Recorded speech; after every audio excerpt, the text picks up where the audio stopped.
Assamese audiobook প্ৰভাৱ বিস্তাৰ আৰু বন্ধু লাভ খণ্ড 6 মানুহৰ নাম মনত ৰখাৰ সুফল 1898 চনত নিউয়ৰ্কৰ ৰকলেণ্ড কাউণ্টিত এটা দুখজনক ঘটনা ঘটিছিল।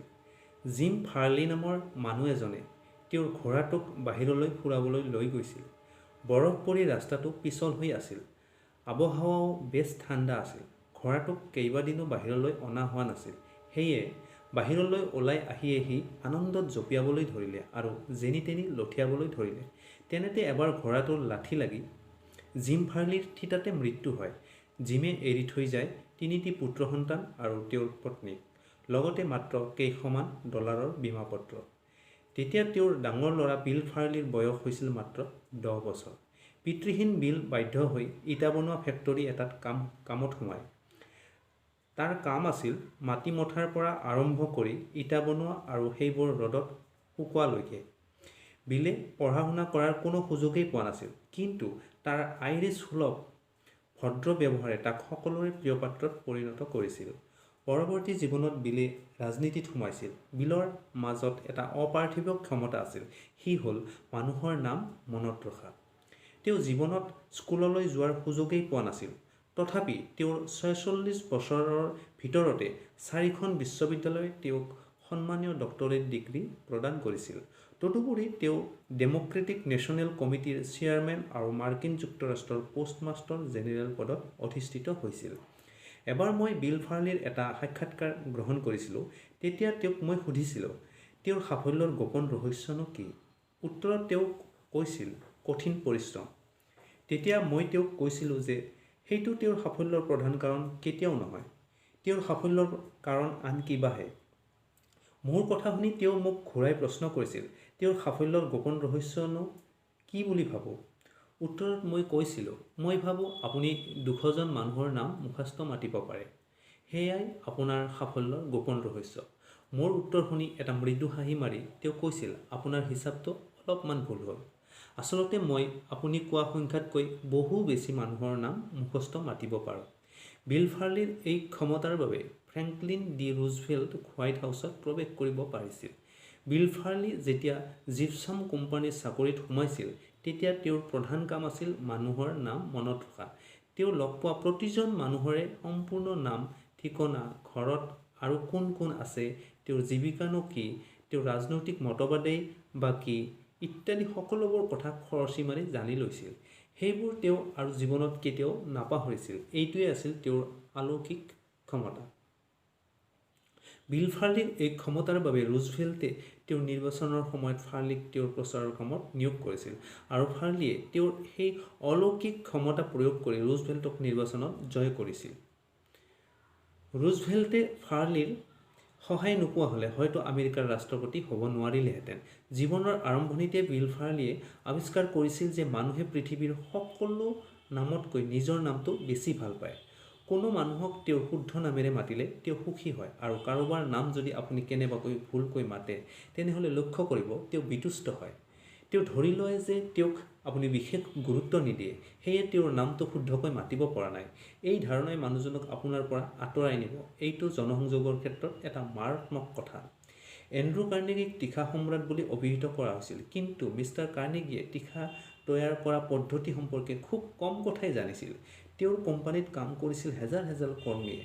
সেইসকল কৰ্মীয়ে কিন্তু তীখা তৈয়াৰ কৰাৰ বিষয়ে কাৰ্নেগীতকৈ বহু বেছি কথা জানিছিল। কিন্তু কাৰ্নেগীয়ে যিটো কথা খুব ভালদৰে জানিছিল, সেইটো হ'ল মানুহক কেনেদৰে ব্যৱহাৰ কৰিব লাগে। সেইটো জানিছিল বাবেই আমেৰিকাৰ ব্যৱসায় আৰু জনসংযোগৰ ক্ষেত্ৰত তেওঁ এজন প্ৰাতঃস্মৰণীয় ব্যক্তি। এটা প্ৰতিষ্ঠান গঢ়া আৰু সেইটো কেনেদৰে পৰিচালনা কৰিব লাগে সেই কথা মিষ্টাৰ কাৰ্নেগীয়ে ভালদৰে জানিছিল। মাত্ৰ 10 বছৰ বয়সতে তেওঁ উপলব্ধি কৰিব পাৰিছিল যে মানুহে নিজৰ নাম আটাইতকৈ বেছি ভাল পায়। জীৱনত সাফল্য লাভ কৰাৰ ক্ষেত্ৰত তেওঁ এই আৱিষ্কাৰক বিশেষভাৱে প্ৰয়োগ কৰিছিল। এটা উদাহৰণ দিয়া যাওক। মিষ্টাৰ কাৰ্নেগী যেতিয়া স্কটলেণ্ডলৈ গৈছিল, তেতিয়া তেওঁৰ বয়স নিচেই কম আছিল। তেওঁ তাত এজনী বনৰীয়া শহাপহু ধৰিছিল। সেই শহাজনীৰ পৰা লাহে লাহে তেওঁৰ এগালো শহা হ'ল। কিন্তু সিহঁতৰ খাদ্য যোগাৰ কৰাটো তেওঁৰ বাবে এটা ডাঙৰ সমস্যা হিচাপে দেখা দিলে। তেনেতে তেওঁৰ মূৰত এটা সুন্দৰ বুদ্ধি খেলাই গ'ল। তেওঁৰ সমনীয়া ল'ৰাবোৰক মাতি আনি ক'লে যে সিহঁতৰ যিয়েই তেওঁক হাবিৰ পৰা কোমল ভাল পাত আনি দিব, তেওঁ তাৰ নামেৰেই কোনোবা এটা শহাৰ নাম ৰাখিব। এই বুদ্ধিৰে কাৰ্নেগীয়ে নিজৰ সমস্যা সমাধান কৰাৰ লগতে এটা ডাঙৰ শিক্ষা লাভ কৰিছিল। সেইটো হ'ল মানুহে নিজৰ নামটোক খুব ভাল পায়। নিজৰ নাম ৰক্ষাৰ বাবে মানুহে যিকোনো কাম কৰিব পাৰে। বহু বছৰ পাছত তেওঁ এই অভিজ্ঞতা কামত খটুৱাই নিজৰ ব্যৱসায়ত প্ৰভূত সাফল্য লাভ কৰিছিল। দুটা উদাহৰণ দিয়া যাওক। প্ৰথমটো উদাহৰণ হ'ল পেনচিলভেনিয়া ৰেলৱে নিৰ্মাণৰ বাবে কাৰ্নেগীৰ ইস্পাত বিক্ৰীৰ চেষ্টা। এই সময়ত সেই ৰেলপথৰ প্ৰেছিডেণ্ট আছিল জে. Edgar Thompson. বুদ্ধিমান এণ্ড্ৰু কাৰ্নেগীয়ে পিটছবাৰ্গত এটা ডাঙৰ তীখাৰ কাৰখানা প্ৰতিষ্ঠা কৰে আৰু সেই কাৰখানাৰ নাম ৰাখে এডগাৰ টমছন ষ্টীল ৱৰ্কছ। ইয়াৰ পাছৰ কথাখিনি আপোনাক কোৱাৰ কিবা প্ৰয়োজন আছে বুলি নাভাবোঁ। মাথোন ইয়াকে কৈ থওঁ যে প্ৰেছিডেণ্ট টমছনে সেই ৰেলপথৰ নিৰ্মাণৰ বাবে যাৱতীয় ষ্টীল কাৰ্নেগীৰ কাৰখানাৰ পৰা ক্ৰয় কৰিছিল। কাৰ্নেগীয়ে এনে বিপুল সাফল্য লাভ কৰিছিল মানুহৰ নিজৰ নামৰ প্ৰতি থকা স্বাভাৱিক দুৰ্বলতাক ব্যৱহাৰ কৰি। কাৰ্নেগীৰ তেনে সাফল্যৰ দ্বিতীয়টো উদাহৰণো বেছ আকৰ্ষণীয়। তেওঁৰ চেণ্ট্ৰেল ট্ৰেন্সপৰ্টেশ্যন কোম্পানীৰ লগত পুলমেনৰ ট্ৰেন্সপৰ্ট কোম্পানীৰ তীব্ৰ প্ৰতিযোগিতা চলি আছিল। তেওঁলোক উভয়ে দিনে দিনে গাড়ীৰ দাম কমাই আনি এনে এটা অৱস্থালৈ নামি গৈছিল যে তেওঁলোকে লাভ কৰাটো দূৰৈৰ কথা, কোনো ক্ষেত্ৰত তেওঁলোকৰ লোকচানহে হ'বলৈ লৈছিল। তেনেতে এবাৰ হঠাতে নিউয়ৰ্কৰ ছেণ্ট নিকোলাছ হোটেলত তেওঁলোকে দুয়োৰে মুখামুখি হ'ল। পুলমেনক দেখিয়ে এমুকৰে হাঁহি মাৰি কাৰ্নেগীয়ে ক'লে, গুড মৰ্ণিং মিষ্টাৰ পুলমেন। আচ্ছা মিষ্টাৰ পুলমেন, আমি দুয়ো বাৰু একোটা জধামূৰ্খ নহওঁনে? পুলমেনে চেলাউৰে কচাই ক'লে, মানে আপুনি কি ক'ব বিচাৰিছে? কাৰ্নেগীয়ে ক'লে, আমি মিছাতে নিজৰ ভিতৰতে যুঁজি ব্যৱসায়ৰ সৰ্বনাশ কৰি আছোঁ। তাকে নকৰি আমিচোন যৌথভাৱে এই ব্যৱসায় চলাব পাৰোঁ। তাৰ পাছত কাৰ্নেগীয়ে পুলমেনক সকলো কথা বুজাই ক'লে। কাৰ্নেগীৰ অকাট্য যুক্তিপূৰ্ণ পৰামৰ্শখিনি শুনাৰ পাছত পুলমেনে ক'লে, সকলো বুজিলোঁ। আপোনাৰ লগত যৌথভাৱে ব্যৱসায় কৰাৰ ক্ষেত্ৰত মোৰ কোনো আপত্তি নাই, কিন্তু আমাৰ নতুন কোম্পানীটোৰ নাম কি হ'ব? এক মুহূৰ্ত সময়ো ব্যয় নকৰি কাৰ্নেগীয়ে উত্তৰ দিলে, সেইটো মই আগতেই ভাবি থৈছোঁ। আমাৰ যৌথ কোম্পানীটোৰ নাম হ'ব পুলমেন পেলেস্কাৰ কোম্পানী। কাৰ্নেগীৰ উত্তৰত পুলমেনৰ মুখ উজ্জ্বল হৈ উঠিল আৰু তেওঁলোক দুয়ো যৌথভাৱে কোম্পানীৰ কামত আত্মনিয়োগ কৰে। সেই প্ৰচেষ্টাই সৃষ্টি কৰিছিল আমেৰিকাৰ উদ্যোগ জগতৰ এক স্মৰণীয় ইতিহাস। বন্ধু-বান্ধৱ আৰু ব্যৱসায়ৰ সহযোগীসকলৰ নাম মনত ৰখা আৰু তেওঁলোকক সন্মান জনোৱাৰ নীতিয়েই আছিল এণ্ড্ৰু কাৰ্নেগীৰ সফল নেতৃত্বদানৰ গোপন ৰহস্য। তেওঁ গৰ্ব কৰি কৈছিল যে তেওঁৰ কোম্পানীৰ বহু শ্ৰমিকক তেওঁলোকৰ প্ৰথম নামেৰে মাতিব পাৰিছিল।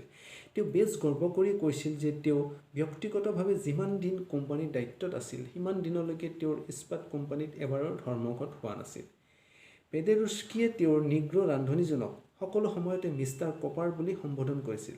আমেৰিকানসকলৰ দৰে পেডেৰুস্কিয়ে তেওঁৰ নিগ্ৰো ৰান্ধনীজনক কেতিয়াও জৰ্জ বুলি সম্বোধন নকৰিছিল। জৰ্জ সম্বোধনে যে এজন নিগ্ৰো ৰান্ধনীৰ মনত কিমানখিনি অপমানবোধৰ জন্ম দিব পাৰে, সেই কথা তেওঁ ভালদৰে উপলব্ধি কৰিছিল। সেয়ে তেওঁ ৰান্ধনীজনক জৰ্জ বুলি সম্বোধন নকৰি মিষ্টাৰ কপাৰ বুলি সম্বোধন কৰিছিল। মানুহে নিজৰ নামক লৈ এনে গৰ্ববোধ কৰে যে তাক ধৰি ৰখাৰ বাবে নানা ধৰণৰ প্ৰচেষ্টা চলাই যায়। 200 বছৰ পূৰ্বে ধনী আমেৰিকানসকলে তেওঁলোকৰ নামত গ্ৰন্থ উচৰ্গা কৰিবলৈ লেখকসকললৈ ধনৰ টোপোলা আগবঢ়াইছিল। পাঠাগাৰ আৰু যাদুঘৰবোৰত যিবোৰ দামী সংগ্ৰহ আছে, তাৰ বাবে ধন্যবাদৰ যোগ্য মানুহে। বিশ্বৰ বহু পাঠাগাৰত মানুহে কিতাপ পত্ৰ দান কৰি নিজক অমৰ কৰিব বিচাৰিছে। তদুপৰি বহু গীৰ্জাৰ খিৰিকীৰ গিলাচত বহু বৰঙণি দেউতাৰ নাম লিখা থাকে। ভাৰতৰ মঠ মন্দিৰ আদিতো বিভিন্ন ঠাইত বিভিন্ন বস্তুত দাতাৰ নাম লিখা থাকে। বিভিন্ন ব্যক্তিৰ নামত বনোৱা তোৰণবোৰো এটা ডাঙৰ উদাহৰণ। নিজৰ নাম প্ৰতিষ্ঠাৰ বাবে বহুতে স্কুল সাজি দিয়ে, মঠ মন্দিৰ মছজিদ গীৰ্জা সাজি দিয়ে, ৰাজহুৱা ঘৰ-দুৱাৰ সাজি দিয়ে, কোনোবা অনুষ্ঠানৰ তোৰণ সাজি দিয়ে, সংগঠন প্ৰতিষ্ঠা কৰে। তেনে কাম কৰি তেওঁলোকে নিজৰ নামটো যুগমীয়া কৰি থৈ যায়। নিজৰ নামৰ প্ৰতি থকা এই মোহৰ বাবে মানুহে য'তে ত'তে নিজৰ নাম লিখি থৈ যায়। আনকি বহুতে টকাতো নিজৰ নাম লিখি থয়। নিজকে অমৰ কৰাৰ বাসনা চৰিতাৰ্থ কৰাৰ বাবে মানুহে এনেদৰে য'তে ত'তে নিজৰ নাম লিখি থয়। বহুতেই মানুহৰ নাম মনত ৰাখিব নোৱাৰে। কাৰণ তেওঁলোকে শুনা নামবোৰ মনৰ পৰ্দাত আঁকি থোৱাৰ পৰিশ্ৰমখিনি কৰিবলৈ অপাৰগ আৰু তাৰ কাৰণ হিচাপে দেখুৱাই যে তেওঁলোক খুব ব্যস্ত মানুহ। কিন্তু প্ৰশ্ন হ'ল তেওঁলোক বাৰু ফ্ৰেংকলিন ডি ৰুজভেল্টতকৈ বেছি ব্যস্ত নে? ৰুজভেল্টে আনকি গাড়ীৰ মেকানিক এজনৰ নামো বহু যত্ন কৰি মনৰ পৰ্দাত আঁকি থৈছিল। এটা উদাহৰণ দিয়া যাওক। ক্ৰাইছলাৰ গাড়ী কোম্পানীৰ এবাৰ মিষ্টাৰ ৰুজভেল্টৰ বাবে এখন বিশেষ গাড়ী বনাইছিল। সেই গাড়ীখন ৰুজভেল্টৰ হাতত গতাবলৈ WF চেম্বাৰলিন নামৰ এজন মেকানিক হোৱাইট হাউচলৈ যায়। সেইদিনাৰ অভিজ্ঞতাৰ কথা জনাই চেম্বাৰলিনে মোলৈ এখন চিঠি লিখিছিল। তেওঁ সেই চিঠিত লিখিছিল, মই প্ৰেছিডেণ্ট ৰুজভেল্টক গাড়ীখন চলোৱাৰ খুটি নাটি কথাবোৰ বুজাই দিছিলোঁ। আনহাতে তেওঁ মোক শিকাই দিছিল মানুহকনো কেনেদৰে পৰিচালনা কৰিব লাগে। তেওঁ আৰু লিখিছিল, মই হোৱাইট হাউচত উপস্থিত হোৱাৰ লগে লগে প্ৰেছিডেণ্টে নিজে আগবাঢ়ি আহি মোৰ লগত দেখা কৰিছিল। তেওঁৰ ব্যৱহাৰত মই আচৰিত হৈ যাওঁ। তেওঁ মোক নাম কাঢ়ি মাতি অভ্যৰ্থনা জনালে। তেওঁ মোৰ কথাবোৰ ইমান বেছি আগ্ৰহেৰে শুনি গৈছিল যে মোৰ মাজে মাজে সন্দেহ হৈছিল, সঁচাকৈয়ে বাৰু তেওঁ আমেৰিকাৰ মহামান্য ৰাষ্ট্ৰপতি নে কোনোবা সাধাৰণ গ্ৰাহক। তেওঁৰ আচৰণত অলপো মই বৰ ভাৱ নাছিল। একান্ত বাধ্যৰ দৰে তেওঁ মোৰ কথাবোৰ শুনি গৈছিল আৰু মূৰ দুপিয়াই সঁহাৰি জনাই গৈছিল। তেওঁৰ মাজত আনকি কোনো ধৰণৰ অস্থিৰতা বা খৰখেদা ভাৱো নাছিল। তেওঁৰ তেনে আচৰণে মোক সঁচাকৈয়ে অভিভূত কৰিছিল। গাড়ীখন এনেদৰে বনোৱা হৈছিল যে এখন হাতেৰে সেইখন চলাব পাৰি। গাড়ীখন চাবলৈ বহু মানুহৰ সমাগম হয়। তেওঁ ক'লে, অত্যন্ত সুন্দৰ গাড়ী, কেৱল বুটাম টিপিয়ে গাড়ীখন চলাব পাৰি। মোৰ বাবে এইখন এখন মহামূল্যৱান উপহাৰ। মিষ্টাৰ চেম্বাৰলিন, আপোনালোকে গাড়ীখন বনোৱাৰ বাবে যি পৰিশ্ৰম আৰু সময় ব্যয় কৰিলে তাৰ বাবে আপোনালোক সকললৈ মোৰ আন্তৰিক ধন্যবাদ থাকিল। গাড়ীখনৰ বিষয়ে খুটি নাটি কথা বুজোৱাৰ পাছত তেওঁ নিজে গাড়ীখন এবাৰ অলপমান চলাই চালে। তাৰ পাছত মোক আন্তৰিকভাৱে শুভেচ্ছা আৰু অভিনন্দন জনাই বিদায় দিলে। নিউয়ৰ্কলৈ উভতি অহাৰ পাছত দেখিলোঁ আমাৰ কাৰ্যালয়ত মোৰ নামত বিশেষ ডাকত অহা এখন ডাঙৰ খাম পৰি আছে। খুলি দেখিলোঁ প্ৰেছিডেণ্ট ৰুজভেল্টৰ এখন আলোকচিত্ৰ। তাত তেওঁৰ নিজৰ চহী কৰি থোৱা আছে। তাৰ লগতে আছিল তেওঁ নিজে মোলৈ লিখা এখন সৰু চিঠি। আমেৰিকাৰ দৰে এখন বৃহৎ ৰাষ্ট্ৰৰ ৰাষ্ট্ৰপতিয়ে মোৰ দৰে এজন অতি সাধাৰণ গাড়ী মেকানিকক এনেদৰে গুৰুত্ব দিয়া কথাটোৱে মোক অভিভূত কৰিছিল। তেনে কৰি তেওঁ মোৰ গভীৰ শ্ৰদ্ধাৰ পাত্ৰত পৰিণত হৈছিল। প্ৰেছিডেণ্ট ৰুজভেল্টে এই কথা খুব ভালদৰে জানিছিল যে মানুহৰ মন জয় কৰাৰ এটা অতি সহজ উপায় হ'ল তেওঁলোকৰ নাম মনত ৰখা আৰু তেওঁলোকক গুৰুত্বপূৰ্ণ বুলি ভাবিবলৈ সুযোগ দিয়া। বেছিভাগ ক্ষেত্ৰতে আমি লগ পোৱা নতুন মানুহ এজনৰ নাম তেওঁক বিদায় দিয়াৰ পাছত পাহৰি যাওঁ। এইটো এটা বেয়া অভ্যাস, কাৰণ দ্বিতীয়বাৰ সেই মানুহজনক আপুনি লগ পোৱাৰ পাছত যেতিয়া তেওঁ জানিব পাৰিব যে আপুনি তেওঁৰ নামটো পাহৰি গৈছে, তেতিয়া তেওঁৰ মনত এনে এটা ধাৰণা জন্ম হ'ব যে আপুনি তেওঁক গুৰুত্ব দিয়া নাই। এই ধাৰণাই আপোনাৰ প্ৰতি মানুহজনৰ মনত বিতৃষ্ণাৰ জন্ম দিব। তাৰ ফলত আপুনি এজন বন্ধু লাভ কৰাৰ পৰা বঞ্চিত হ'ব। সমাজপ্ৰিয় মানুহৰ বাবে এইটো এটা মাৰাত্মক কথা। সেয়ে আপুনি লগ পোৱা প্ৰতিজন মানুহৰে নাম মনত ৰখাৰ চেষ্টা কৰিব। কিছুদিন পাছত আপুনি নিজেই উপলব্ধি কৰিব পাৰিব আপোনাৰ তেনে প্ৰচেষ্টাই আপোনাৰ জীৱনলৈ কেনে সুফল কঢ়িয়াই আনিছিল। কোনো ৰাজনৈতিক নেতাই প্ৰথমে যিটো চৰ্চা কৰা উচিত সেইটো হ'ল দলৰ প্ৰতিজন কৰ্মীৰ নাম মনত ৰখা, লগতে যিমান পাৰি সিমান বেছি ভোটাৰৰ নাম মনত ৰখা। এই ক্ষেত্ৰত যিমান বেছি সফল সি ৰাজনৈতিকভাৱে সিমান বেছি সফল। আৰু এই নাম মনত ৰখাৰ দক্ষতা ৰাজনৈতিক জগতৰ দৰে ব্যৱসায় আৰু সামাজিক যোগাযোগৰ ক্ষেত্ৰতো সমানে গুৰুত্বপূৰ্ণ।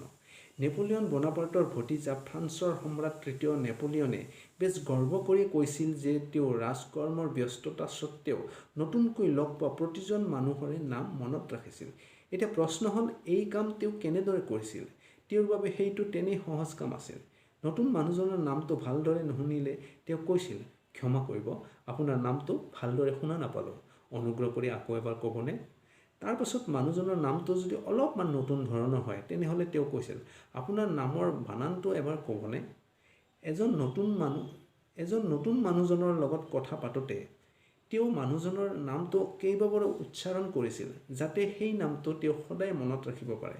মানুহজনক পাহৰি নাযাবলৈ তেওঁ মানুহজনৰ চেহেৰা পাতি, কথা কোৱাৰ ধৰণ-কৰণ, তেওঁৰ বডি লেংগুৱেজ ইত্যাদি সকলোবোৰ কথা মনত ৰখাৰ চেষ্টা কৰিছিল। তাৰ লগতে মানুহজন গুচি যোৱাৰ পাছত তেওঁ এডোখৰ কাগজত মানুহজনৰ নামটো লিখি সেই নামটো কেইবাবাৰো উচ্চাৰণ কৰি কাগজডোখৰ মোহাৰি পেলাই দিছিল। তাৰ ফলত সেই মানুহজনৰ নাম তেওঁৰ মনত স্থায়ীভাৱে ৰৈ গৈছিল। বহু বছৰ পাছতো যদি তেওঁ মানুহজনক লগ পাইছিল, তথাপি তেওঁক নামেৰে মাতিব পাৰিছিল। এইবোৰ কামত অৱশ্যে কিছু সময় ব্যয় হয়। এই প্ৰসংগত এমাৰছনে কৈছিল, আনৰ লগত ভাল সম্পৰ্ক স্থাপন কৰিবলৈ হ'লে আমি সৰু সুৰা স্বাৰ্থ ত্যাগ কৰিবই লাগিব। সেয়ে আপুনি যদি কামনা কৰে যে আপোনাৰ লগ বন্ধু আৰু আপোনাৰ প্ৰতিবেশী আপোনাক পচন্দ কৰক, তেনেহ'লে মানুহৰ নাম মনত ৰখাৰ এই নীতি সদায় মনত ৰাখিব।